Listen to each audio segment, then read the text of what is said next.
Bonjour, chers enfants de Dieu, et merci beaucoup de votre disponibilité pour suivre ce message que nous venons apporter, le message de Dieu que nous venons apporter de sa part pour nous montrer comment est-ce que nous pouvons marcher encore dans cette période difficile. Et je suis le pasteur Alain Toupa de l'église missionnaire Le Pâturage et je suis le pasteur de l'église missionnaire Le Pâturage de Kinshasa, donc l'extension de Kinshasa et notre communauté disséminée à travers le monde. Et pour l'extension de Kinshasa UPEN, eh bien, nous avons la responsabilité noble de conduire le peuple de Dieu.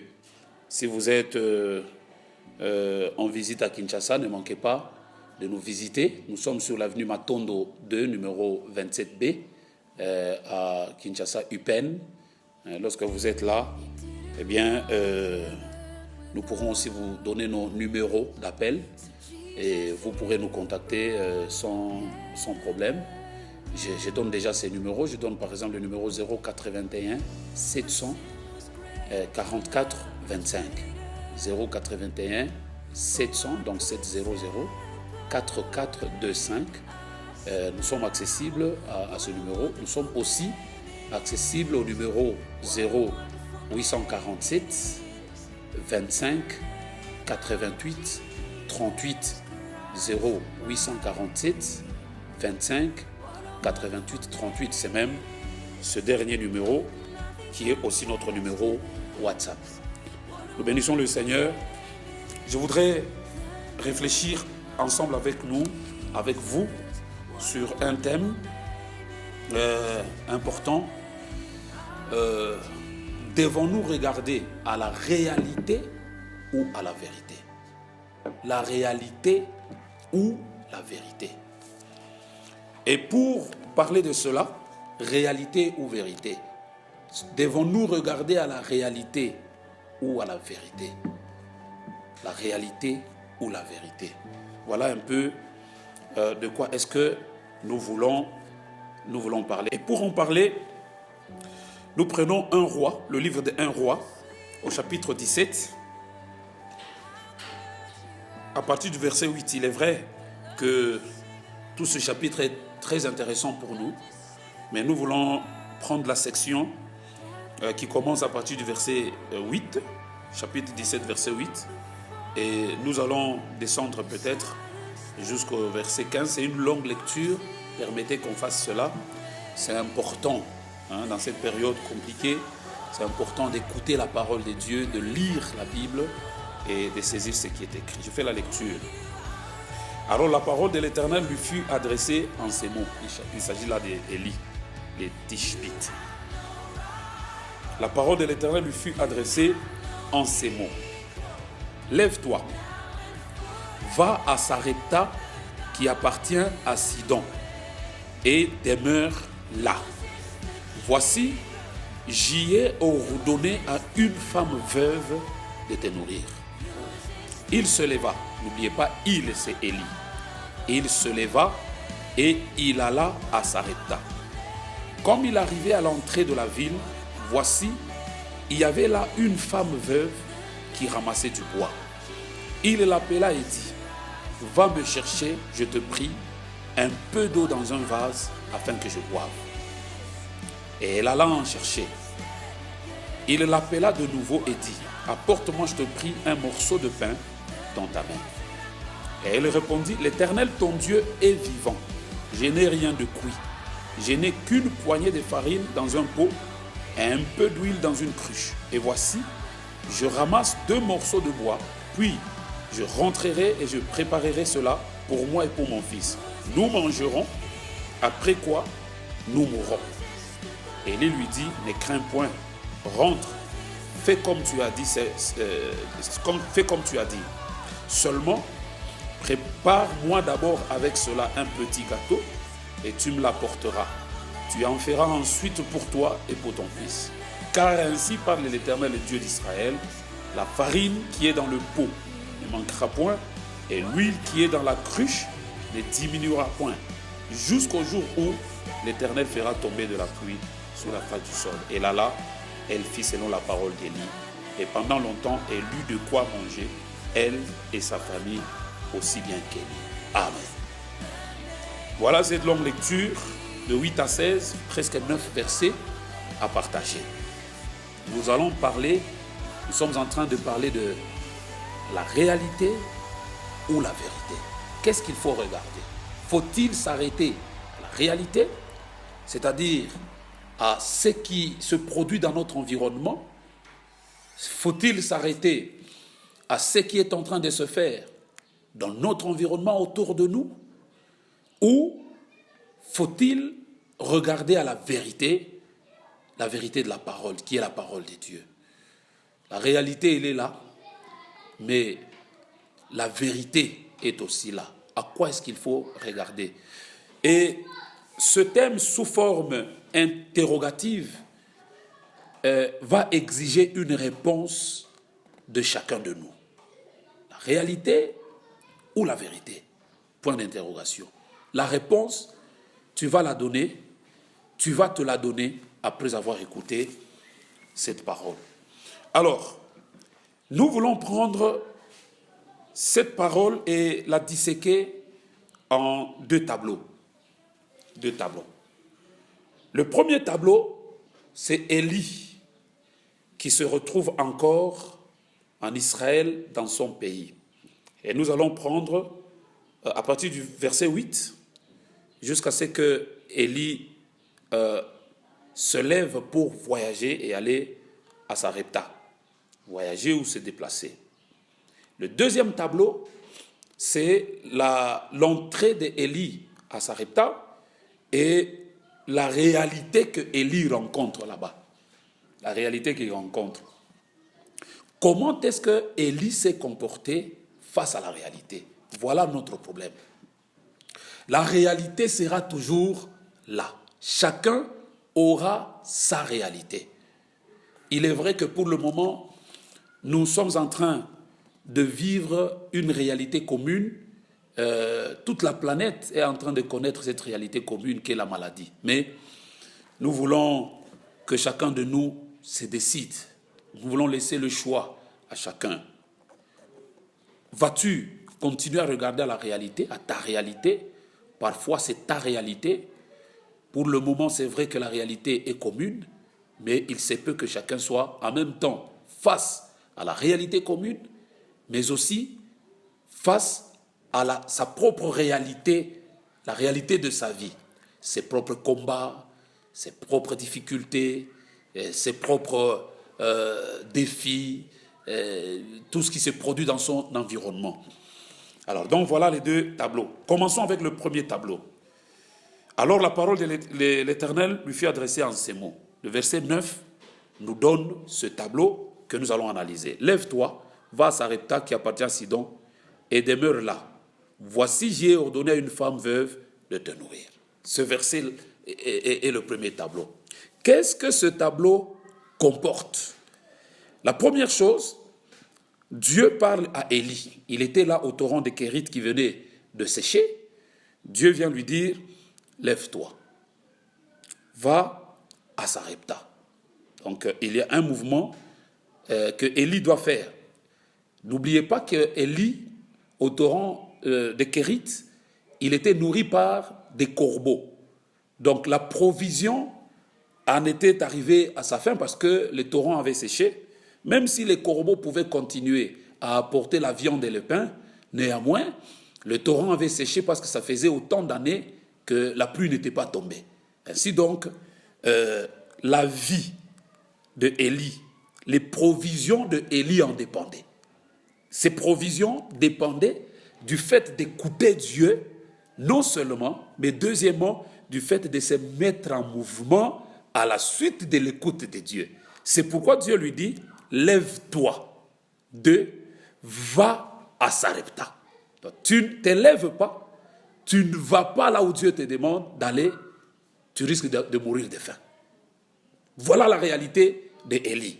Donc, dans son environnement, il ne sait plus avoir des provisions. Les provisions deviennent un problème. Dieu lui dit, moi Dieu, je ne suis pas limité, mais je viens te dire, ça c'est le premier tableau, lève-toi, va à Sarepta. Deuxièmement, il dit, demeure là, à Sarepta, car voici, j'y ai ordonné. Suivez très bien. Il dit, j'y ai ordonné. Là, il y a un petit Y, lorsque nous lisons ici, qui remplace les lieux. Donc, il dit, j'ai ordonné à Sarepta, si nous voulons bien parler. Donc, c'est-à-dire quoi? J'ai ordonné. Encore une fois, ce petit exercice que j'aime bien faire dans les Écritures. Dieu montre aussi par le temps qui est ici dans ce texte, il montre aussi qu'il a déjà mené des démarches auprès d'une veuve qui est à Sarepta. Voilà le premier tableau. Dieu dit, j'y ai ordonné. J'y ai ordonné. Donc ça, il faut le comprendre comme tel. Dieu estime, Dieu est en train de dire plutôt à Élie que les démarches pour que Élie puisse continuer à être nourri, il a déjà mené ces démarches-là. Dieu a déjà mené ces démarches. Alors donc, j'ai mené ces démarches, j'y ai ordonné. Et sous quel temps? Encore une fois, un ordre. Aujourd'hui, décidément, c'est un jour des ordres. Encore, il dit, j'y ai ordonné. C'est-à-dire, j'ai déjà imposé à quelqu'un. J'ai déjà parlé, obligé. C'est un peu comme ça qu'on peut dire. J'ai déjà obligé à une veuve de te nourrir. Troisième réalité dans ce tableau. Dieu dit à une veuve. Nous sommes ici dans la traduction hébraïque vers le français. Lorsque nous avons l'article comme cet article une, c'est un article indéfini. Autrement dit, Dieu est en train de dire à Élie, au milieu de toutes les veuves de Sarepta, il y a une, et Élie ne connaît pas celle-là. Si la veuve était connue, Dieu allait dire, j'ai ordonné à la veuve. Mais Dieu lui dit, j'ai ordonné à une. Donc c'est une personne quelconque. Élie ne connaissait pas. Voilà la réalité qu'il faut comprendre dans ce premier tableau. Ça, c'est la marche par la foi que nous sommes en train de stipuler au travers de cette parole. Donc Élie ne connaît pas cette veuve. Et puis, autre chose, c'est que c'est une veuve. C'est une veuve. Si c'était toi et moi, aujourd'hui nous allions dire non, c'est pas Dieu qui m'a parlé. Comment c'est une veuve? Les réalités des veuves en Asie, parfois c'est des réalités qui ressemblent à nous ici les Africains.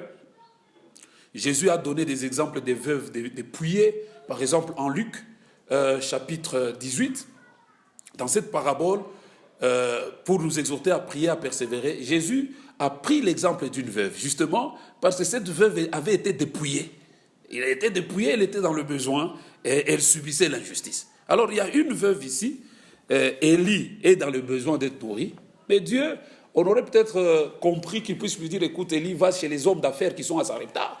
Mais Dieu dit, c'est une veuve, peut-être sans provision.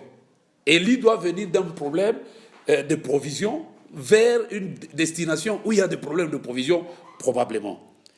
C'est un problème, ce qui se trouve dans ce tableau. Et puis il s'agit d'une femme qui doit nourrir un homme. Littéralement, généralement ce sont des hommes qui nourrissent les femmes dans les ménages, bien que dans la Bible nous ayons des exemples comme celui de la femme vertueuse de Proverbes chapitre 31 qui travaille, elle est industrieuse, elle gagne, mais vous savez, il y a parfois un déséquilibre dans le ménage lorsque c'est seulement la femme qui produit et que l'homme, lui, ne produit pas. Et ici, voilà l'exemple d'un homme qui doit être nourri par une femme. Et Dieu a dit, demeure là. Le mot demeurer indique qu'il va prendre du temps là-bas. Donc la femme va continuer à nourrir. Donc ce que nous voulons dire dans ce premier tableau, c'est que nous voyons que Dieu est en train de dire à Élie, lève-toi, bouge, va à Sarepta.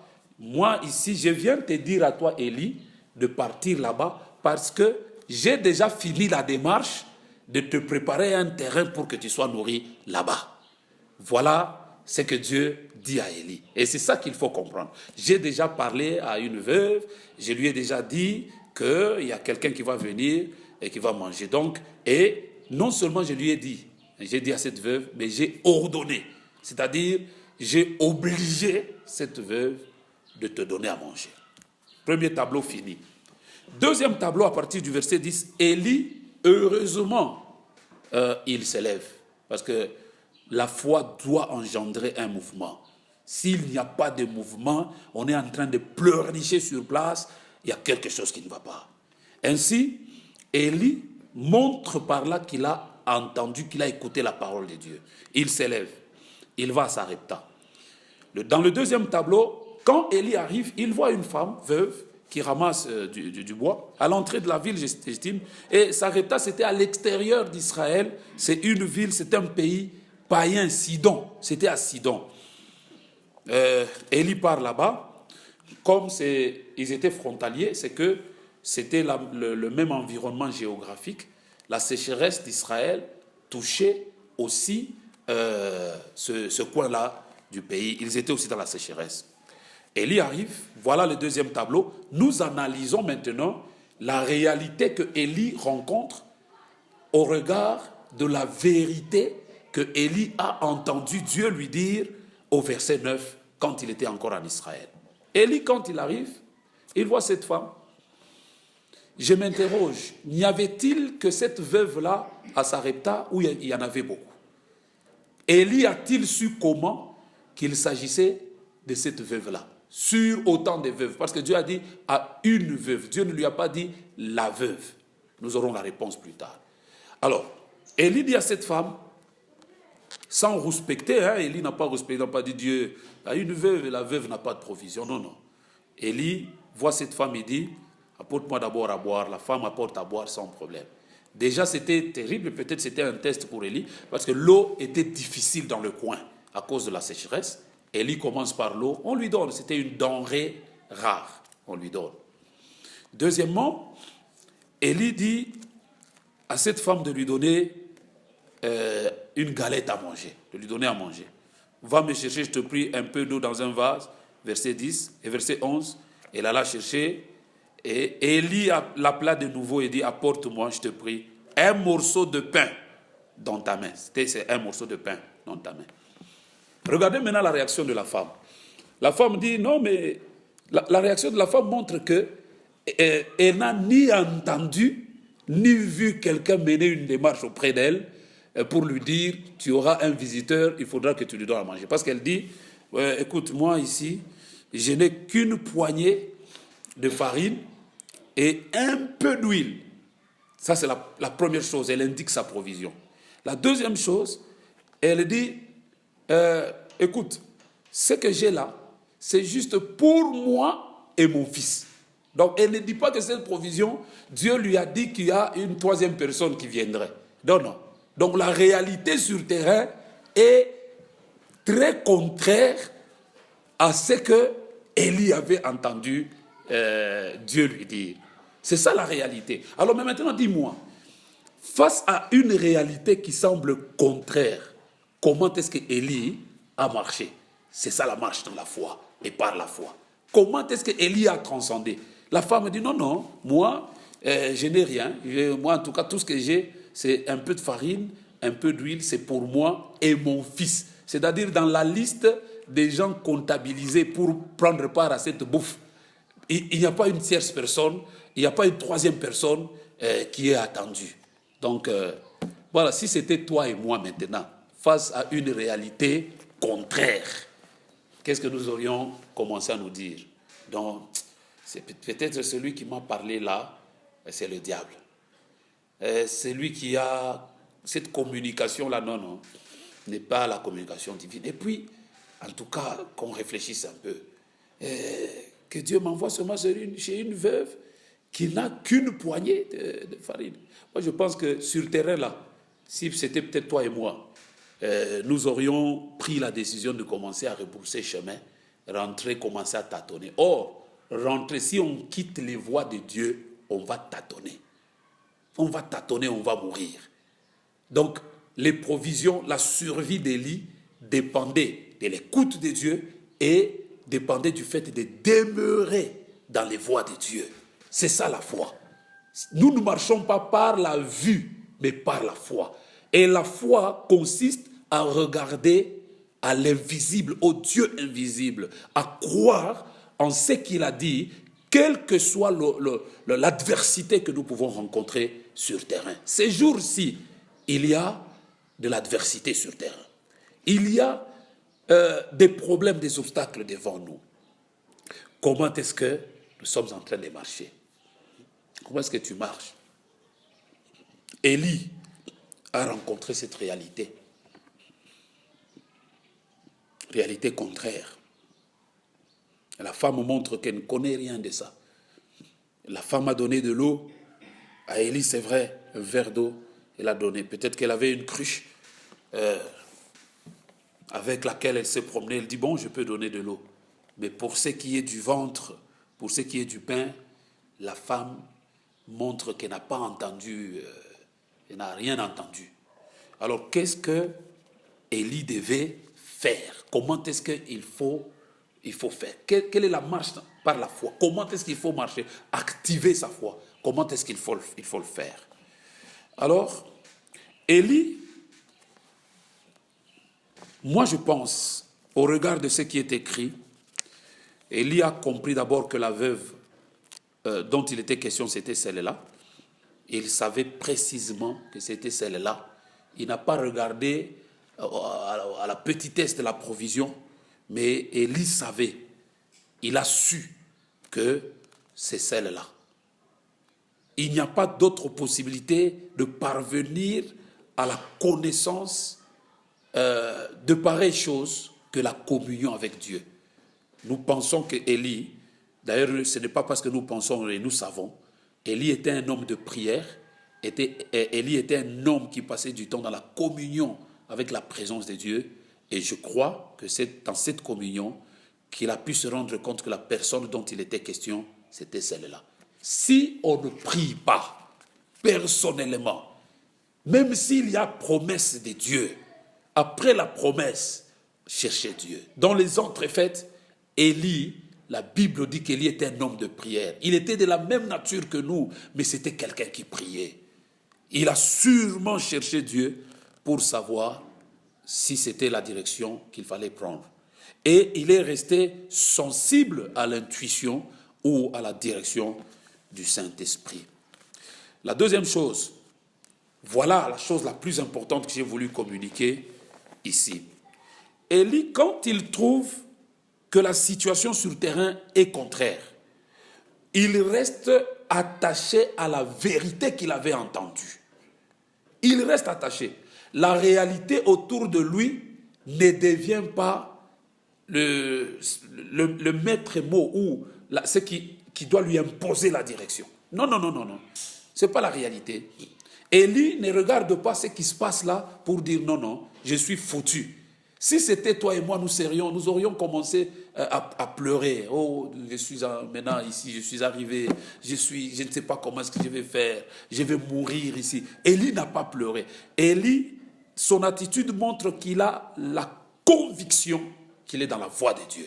Ainsi, cette conviction vient de quoi? Du fait qu'il a cru dans ce que Dieu lui a dit. C'est ça la foi. La foi regarde à la vérité. Ce que Dieu dit, c'est ça la vérité. Tout ce que Dieu n'a pas dit, eh bien, ce sont des réalités. Et laissez-moi vous dire, bien-aimés, la vérité est constante, mais la réalité est une variable. Elle est changeante. La réalité est appelée à changer et à s'adapter, à se conformer à la vérité. Seul ce que Dieu dit est vrai. Tout ce qui émane de l'homme est faux. Tout ce qui émane de l'homme est faux. Vous savez, bien-aimés, souvenez-vous, la Bible dit que le diable est père du mensonge. Un vrai menteur ne ment pas seulement en parole. Un vrai menteur, il fait même des gestes. Il peut poser un geste qui est un mensonge. Donc, les réalités, au travers des réalités, il y a beaucoup de combinaisons mensongères de l'ennemi. Nous ne devons pas prêter attention. Est-ce que Dieu t'a-t-il parlé? Est-ce que les Saintes Écritures te parlent-elles? Si elles te parlent, reste agrippé à ce que Dieu dit, parce que c'est ça la vérité. Je voudrais le redire avec le langage mathématique. Je l'ai adopté tout à l'heure sans trop expliciter. En mathématiques, nous parlions souvent dans les équations de la variable et de la constante. La constante était un élément qui ne changeait pas de valeur. Si c'est 5, c'est 5. Mais la variable x était une variable. Cette variable, elle peut changer des valeurs. Elle est une variable parce qu'elle varie. Elle change des valeurs. Elle peut prendre 1, 2, 3, de moins l'infini à plus infini. Elle change des valeurs. Elle est une variable. Et j'ai dit tout à l'heure que les réalités de nos vies sont des variables. Elles sont appelées à changer des valeurs, jusqu'à aller à la valeur nulle, c'est-à-dire à devenir rien. Ce qui ne change pas, qui est constant, c'est seulement la parole de Dieu. Dieu, il est la vérité. Jésus a dit, je suis le chemin, la vérité et la vie. Cette vérité demeure. Elle était la même hier, elle est la même aujourd'hui, elle va demeurer jusque demain. Ce que Dieu dit, c'est cela qu'il faut retenir. Qu'est-ce que Dieu t'a dit? La Bible ici, avec ses 66 livres, Dieu ne fait que parler là-dedans. Mais bien aimés, remplissons nos cœurs de la parole de Dieu. Si cette parole remplit nos cœurs, jusqu'à devenir notre mode opératoire, mode de vie et mode opératoire, eh bien, nous allons changer des circonstances sur terrain. Alors, comment est-ce que Élie a modifié les choses? Élie est obligé de recourir à sa provision spirituelle. Quand il remarque qu'il y a des obstacles sur terrain, il appelle cette femme, il dit non, écoute, donne-moi d'abord, prépare d'abord pour moi. Et il dit, car ainsi dit l'Éternel. Je voudrais qu'on relise ça. Verset 13. Élie lui dit, ne crains point. Élie lui dit, ne crains point. Rentre, fais comme tu as dit. Seulement, prépare-moi d'abord avec cela un petit gâteau et tu me l'apporteras. Tu en feras ensuite pour toi et pour ton fils. Verset 14 maintenant, Élie dit, car ainsi parle l'Éternel, le Dieu d'Israël. Donc Élie évoque la vérité qu'il avait déjà de la part du Seigneur. Quand il parle, Élie n'est pas en train de pleurer devant Dieu. Élie est face à l'obstacle. Malheureusement que nous avons des chrétiens aujourd'hui, quand il y a des obstacles sur le terrain, parfois, il commence encore à invoquer Dieu. Élie n'a pas invoqué Dieu. Il y a un moment pour invoquer Dieu et il y a un moment pour parler aux circonstances. Élie a parlé à la circonstance. Il a dit à cette femme, fais ça d'abord pour moi, car ainsi dit l'Éternel. Élie proclame la vérité face à l'obstacle. Les enfants de Dieu, souvent nous ne le faisons pas. Quand il y a l'obstacle, soit nous aimons pleurer, nous commençons à pleurnicher. Lorsque des choses ne vont pas, nous commençons à pleurer, nous commençons à murmurer, à nous plaindre, ou le doute envahit nos cœurs, nous commençons à penser rebrousser chemin. Si Élie était rentré, Élie allait mourir de faim. Il y a beaucoup de chrétiens qui meurent de faim, qui deviennent des mendiants, parce qu'ils ne savent pas activer la foi. Élie était face à une situation qui nécessitait d'activer la foi. Il croyait dans la vérité. Il savait que Dieu ne peut mentir. Deuxièmement, face à cette réalité qui était contraire, Élie a parlé à la circonstance en utilisant la provision spirituelle de la vérité qu'il possédait. Ce que je dis, vous pouvez vous dire, pasteur, nous ne voyons ça qu'ici. Non. La Bible fonctionne comme ça. Je me souviens que Moïse a expérimenté la même chose. Et Moïse quitte avec le peuple d'Israël dans un langage spirituel. Dieu lui avait parlé, lui avait dit, je vais faire disparaître le Pharaon et ses forces. Mais là, maintenant, Moïse traduit ça en langage qu'il pouvait, dans le langage auquel il pouvait accéder facilement. Il leur dit, il répète au fait la même chose que Dieu lui avait dite sous d'autres mots. Il dit, les Égyptiens que vous voyez, vous ne les verrez plus jamais. Pourquoi elle dit ça? Parce que Dieu lui avait déjà dit, ces gens-là vont disparaître. Ils vont disparaître. Donc, et regardez bien dans votre texte en Exode, c'est seulement quand Moïse a dit ça, Moïse n'a pas pleuré. Quand Moïse a prononcé ça devant l'obstacle, c'est alors que Dieu lui dit, Moïse, le bâton que tu as là, lève-le au-dessus de la mer et tu vas voir ce qui va arriver. Et Moïse l'a fait et il y a eu ouverture, Moïse est passé. Donc Moïse a exercé la foi. Mais bien aimés frères, comme Élie l'a fait, Jésus dit un jour, c'est dans le Nouveau Testament, en Marc, nous allons retrouver ce passage-là que j'étais en train d'évoquer il n'y a pas très longtemps. Il n'y a pas très très longtemps. J'étais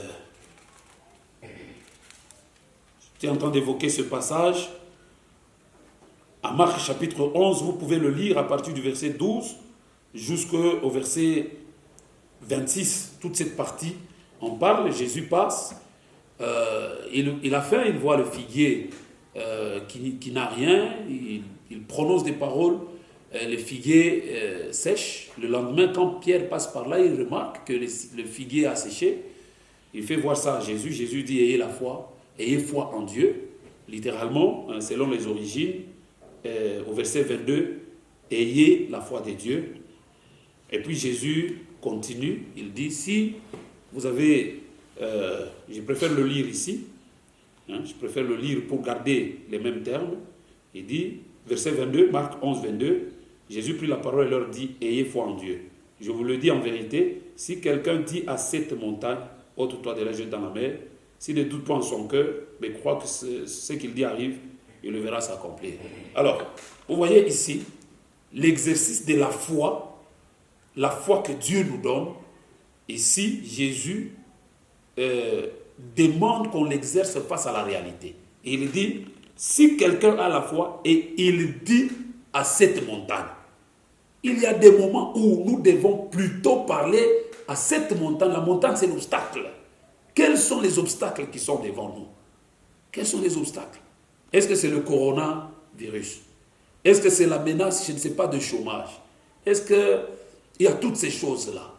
Les chrétiens sont des pleurnichards, alors qu'ils ont la chose par laquelle Dieu a créé le monde, la parole et la foi. Ils doivent parler. Vous savez, lorsque la parole de Dieu en nous, elle nous convainc, nous croyons, et nous la citons, nous l'exerçons devant l'obstacle, cette parole devient l'épée de l'esprit dans nos bouches, et lorsque nous la prononçons contre l'obstacle, elle paralyse la réalité, elle paralyse tout ce qui est devant nous. Mais qu'est-ce qui se passe souvent? Ici, au lieu de parler à la montagne, parfois des chrétiens commencent encore à parler à Dieu. Lorsqu'il y a l'obstacle sur le terrain, frère, il faut bon de la makasi. Il faut bon de la makasi. Dieu t'a habilité à modifier le cours des événements. Mais toi, tu veux encore... Dieu t'a fait un peu un Dieu aussi. Mais toi, tu préfères encore rentrer pour... Je suis très sûr qu'au ciel, Dieu s'interroge pour dire, mais ces gens ici, je ne sais pas s'ils comprennent ce que je leur ai déjà donné. Ce que je leur ai déjà donné. Mais bien aimé, il y a un temps pour parler à Dieu. Et lorsque Dieu nous parle, nous devons savoir qu'il y a un temps pour parler à la réalité, à l'obstacle. Et l'obstacle va reculer. C'est ce que Élie a fait. Élie a parlé à l'obstacle. Cette fois-là, qu'est-ce que la Bible dit? Cette femme-là, c'est comme si Élie a créé une situation nouvelle. Ce que Élie a dit, ça a provoqué la foi. Élie n'était pas un tricheur. Si Dieu ne lui avait pas parlé, eh bien, il n'allait pas dire. Il y a des gens qui inventent des paroles. Oh, Dieu m'a dit, Dieu m'a dit. Non, non. Lisons la parole de Dieu et que ça puisse nous fixer sur la manière de faire. Élie a parlé, car ainsi dit l'Éternel. Lorsque la veuve a entendu ça, cette fois-là, elle a cédé, elle a donné la nourriture à Élie, et il y avait ouverture, le chemin s'était ouvert, et l'obstacle a cédé, a laissé la place à la réalisation de la vérité. Et nous avons dans la suite de temps tout ce qui nous démontre encore que Élie était dans la voie de Dieu. Vous êtes face aux obstacles. Vous êtes face aux obstacles. Nous sommes face aux obstacles. C'est ça la vie. La vie, elle, c'est l'alternance entre des facilités et des difficultés. Il n'y aura que ça. Mais il n'y a qu'une seule solution à tout ça, c'est la foi. Est-ce que tu vas continuer à regarder à la vérité, qui est la parole de Dieu, et qui est la constante, qui ne change pas, ou aux réalités de ta vie, ou aux réalités communes? Si nous regardons aux réalités, eh bien, c'est comme ça que des gens ils deviennent butés, ils ne savent plus progresser, ils ne savent plus avancer, parce qu'ils regardent aux réalités et ils commencent même à confesser les réalités. Non, non. Nous, la foi, lorsqu'elle remplit nos cœurs, la parole de Dieu nos cœurs, c'est que nous devons déclarer, c'est la parole de Dieu, déclarer la vérité face à l'obstacle. C'est un obstacle, je le vois, je ne ferme pas les yeux, je suis un réaliste, je vois l'obstacle, mais je suis un homme de foi, je parle, je redonne, je déclare et je traverse. C'est comme ça que la foi fonctionne. Si nous ne faisons pas ça, eh bien, nous allons continuer à être des pleurnichards et nous n'allons pas plaire à Dieu. N'oubliez pas que la foi, c'est elle qui fait que nous puissions être agréables à Dieu. Sans la foi, il est impossible de lui être agréable. Cette période, voilà la période indiquée pour que nous puissions exercer la foi que le Seigneur a mise dans nos cœurs. Et c'est comme ça que ça fonctionne. Que Dieu vous bénisse et que chacun de nous puisse exercer la foi, traverser des obstacles et parvenir à ce à quoi Dieu est en train de l'appeler. Que Dieu nous bénisse.